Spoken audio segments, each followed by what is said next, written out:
Još jedan mali odlomak iz buduće knjige, koja je tek u začetku, a jednog dana će se nova knjiga roditi, kada dođe vreme za to. Izvini, stari moj, samo sam pod utiskom tvog izlaganja pomislio kako se od izdaje odbraniti, upita mladić. Nasmeši se blago starac i nastavi. Teško da čovek može sebe da nauči, odnosno da nauči odbranu od izdaje. Ali postoji rad na sebi, gde sebe pripremati na svaki izazov, ma koliko jak i štetonosan bio po nas. Često si čuo kako neko kaže da mu je neko zario nož duboko u leđa. Taj izraz široko je rasprostranjen u svetu i ima jasnu i nedvosmislenu simboliku. Kako sebe pripremiti za sve to u našim životima? Probat ću da ti pojasnim.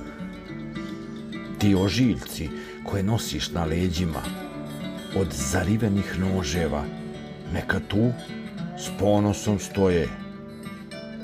Ako ne znaš zašto su na leđima, nisu samo tu što su izdajnički podmukli, nego su tu zato što si uvek ispred njih i nikada te dostići ne mogu.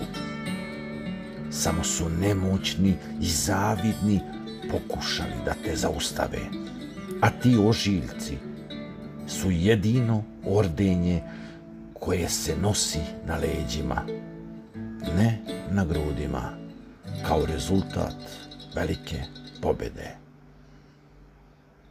Zlo, ma koliko bilo jako, uvijek je na korak iza dobrote i zato su leđa ranjiva.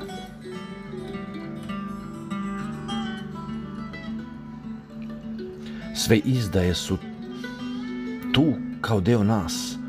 Naše je da idemo svojim putem, da mi biramo putevi, a ne oni nas. Od naše usklađenosti srca i uma zavisi hoće li nas izdaje ubiti ili osnažiti. U svakom slučaju će postojati vidljivi ili nevidljivi ožiljci, reče Lazar.